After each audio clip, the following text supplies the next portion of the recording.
የእስራኤል አምባሳደር ከአፍሪካ ህብረት የሩዋንዳ መታሰቢያ ጉባኤ እንዲወጡ መደረጉ ውዝግብ አስነስቷል። በደቡብ ሱዳን የጤና ቀውስ ተባብሷል። የደቡብ ሱዳን ጆግሌ ግዛት በኮሌራ ወረርሽኝ እየተጠቃች ሲሆን 5 ሕፃናትን ጨምሮ 8 ሰዎች ለህልፈት መዳረጋቸው ተዘግቧል። የገንዘብ ድጋፍ መቀነስ 7 የጤና ጣቢያዎች እንዲዘጉ ማድረጉን ቀውሱን አባብሶታል። የአፍሪካ ዕለታዊ የዜና መጽሔት ከተለያዩ ምንጮች የተጠናከረ አጠቃላይ እይታ። ይህ ቴድኤል ኒውስ ነው። የእስራኤል አምባሳደር ከአፍሪካ ህብረት የሩዋንዳ መታሰቢያ ጉባኤ እንዲወጡ መደረጉ ውዝግብ አስነስቷል። አዲስ አበባ አፕሪል 9 2025 የኢትዮጵያ የእስራኤል አምባሳደር አብርሃም ንጉሴ የ1994 የሩዋንዳ የዘር ማጥፋት ወንጀል በሚዘከርበት የአፍሪካ ህብረት ኤዩ ጉባኤ ላይ አንዳንድ አባል ሀገራት ከእርሳቸው ጋር አብረው ለመሳተፍ ፈቃደኛ ባለመሆናቸው ከጉባኤው እንዲወጡ መደረጋቸው ተገለጸ። ክስተቱ ዲፕሎማሲያዊ ውጥረትን የቀሰቀሰ ሲሆን እስራኤል እርምጃውን በፖለቲካ የተነሳሳ ነው ስትል አውግዛለች። ሐማስና ሌሎች ቡድኖች ደግሞ የጽዮናዊነትን ቅኝ ግዛትን መቃወም ነው ሲሉ አድንቀውታል። አምባሳደሩ እንዲወጡ መደረጉና የተሰጡ ፈጣን ምላሾች። በአዲስ አበባ በሚገኘው የአፍሪካ ህብረት ዋና መስሪያ ቤት የተካሄደው ይህ ዝግጅት ከ800 ሺህ በላይ ቱትሲዎች የተገደሉበትን የዘር ማጥፋት ወንጀል 31ኛ ዓመት መታሰቢያ ነበረ። አምባሳደር ንጉሴ በመጀመሪያ በቦታው የነበሩ ሲሆን በርካታ አባል አገራት በእርሳቸው ተሳትፎ ላይ ተቃውሞ ካሰሙ በኋላ በኮሚሽኑ ሊቀመንበር መሐሙድ አሊ የሱፍ ከጉባኤው እንዲወጡ ተጠይቀዋል። የእስራኤል የውጭ ጉዳይ ሚኒስትር ውሳኔውን አሳፋሪ ሲል አጥብቆ የተቸ ሲሆን ሊቀመንበር የሱፍን የዘር ማጥፋት ሰለባዎችን ለማክበር በታለመ ዝግጅት ላይ እስራኤልን የሚቃወሙ ፖለቲካዊ ጉዳዮችን አስገብተዋል ሲል ከሷል። ሚኒስትሩ እርምጃው የተገደሉትን መታሰቢያ ያዋርዳል፣ እንዲሁም የሩዋንዳንና የአይሁድን ታሪኮች በተመለከተ መሰረታዊ የሆነ የተሳሳተ ግንዛቤ መኖሩን ያሳያል ብለዋል። የሐማስና የፍልስጤም ደጋፊዎች ምላሽ። ሐማስ በበኩሉ አምባሳደሩ እንዲወጡ መደረጉ ደፋር አቋም ሲል ያወደሰ ሲሆን ይህም የአፍሪካ ህብረት ለፍልስጤም ጉዳይ ከነበረው ታሪካዊ አቋም ጋር የሚስማማ ነው ብሏል። ቡድኑ እስራኤል በጉባኤው በመሳተፍ ወንጀሎቿን ለመሸፈን እየሞከረች በጋዛ የዘር ማጥፋት ወንጀል እየፈጸመች ነው ሲል ከሷል። ይህ ፍልስጤማዊ ታጣቂ ድርጅት ከጥቅምት 2023 ጀምሮ ከ50 ሺህ በላይ ፍልስጤማውያንን ተገድለዋል በተባሉበትና በቀጠለው የጋዛ ወታደራዊ ዘመቻ ምክንያት ዓለም አቀፍ ተቋማት በእስራኤል ላይ አጠቃላይ የሆነ ማዕቀብ ወይም እገዳ እንዲጥሉ አሳስበዋል። ሰፊው ዲፕሎማሲያዊ መቼት። እስራኤል በአፍሪካ ህብረት ተቃውሞ የገጠማት ይህ የመጀመሪያ ጊዜ አይደለም።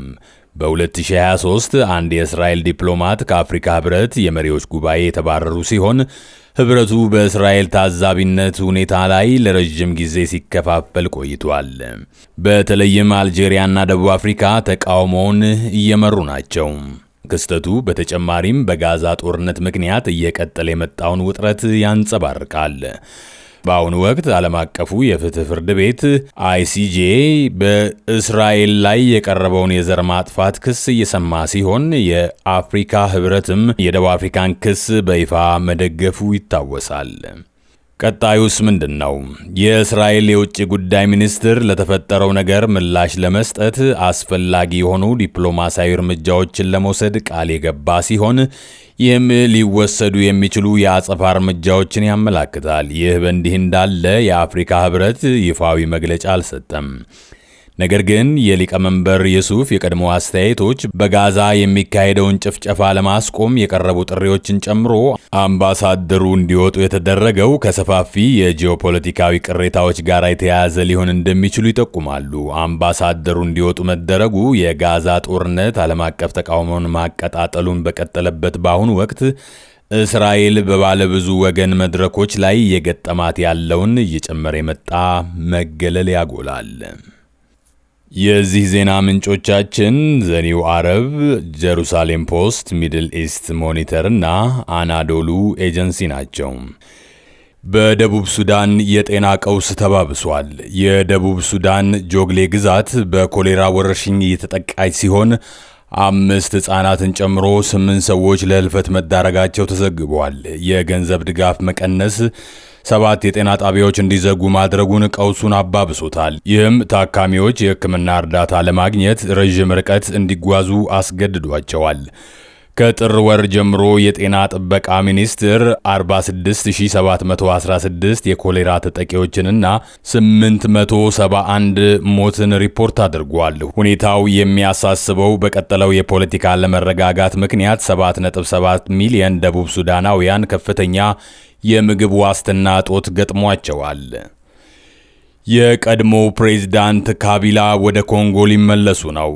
የቀድሞው የዲሞክራቲክ ሪፐብሊክ ኮንጎ ዲአርሲ ፕሬዝዳንት ጆሴፍ ካቢላ የኤም23 አማጽያን ጉልህ ግዛቶችን በተቆጣጠሩበት በምስራቃዊው የሀገሪቱ ክፍል ያለውን ቀውስ ለመፍታት ወደ ሀገራቸው ለመመለስ ማቀዳቸውን አስታውቀዋል። የምርጫ መዘግየትንና ሕገ መንግስታዊ ያልሆነ ስልጣን ላይ መቆየትን ጨምሮ በአወዛጋቢ የፖለቲካ ታሪካቸው ምክንያት መመለሳቸው አነጋጋሪ ሆኗል። በኮንጎና በሩዋንዳ መካከል ሊደረግ ቀጠሮ ተይዞለት የነበረው የሰላም ድርድር ላልተወሰነ ጊዜ የተላለፈ ሲሆን አዲስ ቀንም አልተሰጠም። የቻይና ዲፕሎማሲያዊ ተጽዕኖ በአፍሪካ። ቻይና በአፍሪካ ሀገራት ላይ ዲፕሎማሲያዊ ጫና እያሳደረች መሆኑ የተዘገበ ሲሆን የማላዊና የጋምቢያ የህግ አውጪዎች የቤጂንግን ፖሊሲዎች ከሚተቸው ዓለም አቀፍ ጥምረት ከሆነው ከኢንተር ፓርላሜንታሪ አሊያንስ ኦን ቻይና IPACC እንዲወጡ አስገድዳለች ተብሏል። የቻይና ዲፕሎማቶች እነዚህ የህግ አውጪዎች ከህብረቱ ካልወጡ ዋና ዋና ዲፕሎማሲያዊ ዝግጅቶችን እንደሚሰርዙ ዝተዋል መባሉ ቻይና በአፍሪካ የፖለቲካ ጉዳዮች ላይ እያደገ የመጣውን ተጽዕኖዋን ያሳያል። በአፍሪካ አቋራጭ የአየር ጉዞዎች ላይ ያሉ ተግዳሮቶች።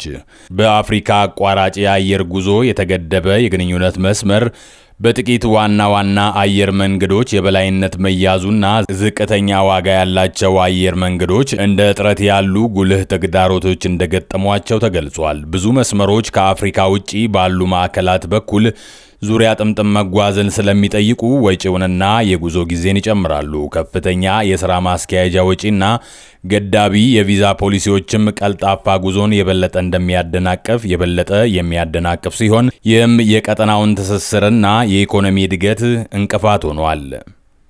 እየጨመረ በመጣው ህዝባዊነት ወይም ፖፑሊዝም መሃል የካሳ ጥሪ ቀረበ። የአፍሪካ ህብረት የዲያስፖራ ክፍል ኃላፊ አንጄላ ናኦ እየጨመረ የመጣው የቀኝ አክራሪ ህዝባዊነት በአትላንቲክ የባሪያ ንግድና በቀኝ ግዛት ለደረሰው በደል ካሳ ሪፓርቴሽን በተመለከተ የሚደረጉ ውይይቶችን ማደናቀፍ የለበትም ሲሉ አጽንኦት ሰጥተዋል። በአውሮፓ ሀገራት ሊኖሩ የሚችሉ የፖለቲካ መከፋፈል ቢኖርም ኦዳይ የካሳ ውይይት አስፈላጊነትን አጉልተው የተናገሩ ሲሆን ይህም የገንዘብ ካሳን ይፋዊ እውቅናንና የፖሊሲ ማሻሻያዎችን ሊያካትት እንደሚችል ጠቁመዋል። መጪው የኒው ስፔስ አፍሪካ ኮንፈረንስ ካይሮ ከአፕሪል 21 እስከ 24 2025 በኢጂፕት ስፔስ ሲቲ አራተኛውን የኒው ስፔስ አፍሪካ ኮንፈረንስ ኒው ስፔስ አፍሪካን ኮንፈረንስ ታስተናግድ መዘጋጀቷ ታውቋል። በስፔስ ኢን አፍሪካ ከአፍሪካ የህዋ ኤጀንሲና ከግብጽ የህዋ ኤጀንሲ ጋር በመተባበር የተዘጋጀው ይህ ዝግጅት አፍሪካ ለህዋው ኢንዱስትሪ እያደረገች ያለውን እያደገ የመጣውን አስተዋጽኦ ለማሳየት ያለመ ነው። ናይጄሪያና ደቡብ አፍሪካ የግጭት መከላከል ስምምነት ላይ ደረሱ። ናይጄሪያና ደቡብ አፍሪካ በሁለቱ ሀገራት ዜጎች መካከል የሚፈጠሩ ግጭቶችን ለመቆጣጠርና ለመከላከል የሚያስችል የቅድመ ማስጠንቀቂያ ስርዓት ኤርሊ ዋርኒንግ ሜካኒዝም ላይ የመግባቢያ ሰነድ ለማጠናቀቅ ተስማምተዋል። የመግባቢያ ሰነዱ የሁለትዮሽ ግንኙነትን ለማሻሻልና የዜጎችን ደህንነት ለማረጋገጥ በማለም ከአፕሪል 2025 ባልዘለለ ጊዜ ውስጥ ይፈረማል ተብሎ ይጠበቃል። የባህር ላይ ልምምድ የቀጠናውን ትብብር ያጠናክራል። የመጀመሪያው የአፍሪካ ህንድ ቁልፍ የባህር ላይ ተሳትፎ የባህር ኃይል ልምምድ በአፕሪል 2025 ከታንዛኒያ ዳሬ ሰላም ዳርቻ ሊካሄድ ቀጠሮ ተይዞለታል። ተሳታፊ ሀገራት ህንድ፣ ታንዛኒያ፣ ሞሮኮ፣ ጅቡቲ፣ ኤርትራ፣ ኬንያ፣ ማዳጋስካር፣ ሞሪሺየስ፣ ሞዛምቢክ፣ ሴልሺየስ፣ ደቡብ አፍሪካን ያካትታሉ። ልምምዱ በህንድ ውቅያኖስ ቀጠና የባህር ላይ ትብብርና ደህንነትን ለማጠናከር ያለመ ነው። የስፖርት ዝግጅቶች የአፍሪካን አንድነት ያሳያሉ ተባለ። የሊቢያዋ ደርና ከተማ ከአፕሪል 16 እስከ 25 2025 የአፍሪካ ሚኒ ፉትቦል ዋንጫ ልታስተናግድ መዘጋጀቷ ታውቋል። ይህም ሊቢያ ዝግጅቱን ስታስተናግድ ለሁለተኛ ጊዜ ነው። ውድድሩ ደቡብ አፍሪካ የዋንጫው ባለቤት ሆና ለ2025 የጁኒየር የዓለም አቀፍ ዋንጫ የዓለም ዋንጫ ማጣሪያ ሆኖ ያገለግላል። በተጨማሪም ሞሮኮ የመጀመሪያውን የሴቶች ፉትሳል የአፍሪካ ዋንጫን በራባት ከአፕሪል 22 እስከ 30 2025 ታስተናግዳለች። ውድድሩ በፊሊፒንስ ለሚካሄደው የ2025 የፊፋ ፉትሳል የሴቶች የዓለም ዋንጫ የአፍሪካ ማጣሪያ ሆኖ ያገለግላል ተብሏል። በካምፓላ የሳይንስና ቴክኖሎጂ መድረክ ተካሄደ። ሰባተኛው የአፍሪካ ቀጠናዊ የሳይንስ ቴክኖሎጂና ፈጠራ መድረክ ከአፕሪል 7 እስከ 8 2025 በኡጋንዳ ካምፓላ እየተካሄደ ቆይቷል። መድረኩ ከ2030 አጀንዳና ከአጀንዳ 2063 ጋር በተጣጣመ መልኩ በዘላቂና አካታች የሳይንስ ቴክኖሎጂና ፈጠራ መፍትሄዎች አማካኝነት የሥራ ዕድል ፈጠራን፣ የኢኮኖሚ እድገትን በማሽከርከር ላይ ያተኩራል።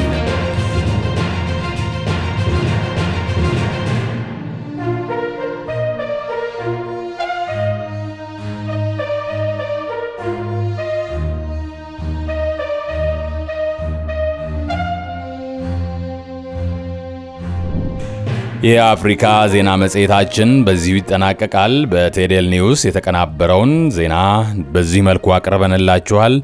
በቀጣይ ዕለታዊና ትኩስ መረጃዎች ተመልሰን እስክንገናኝ ቸር ያቆየን። መልካም ጊዜ።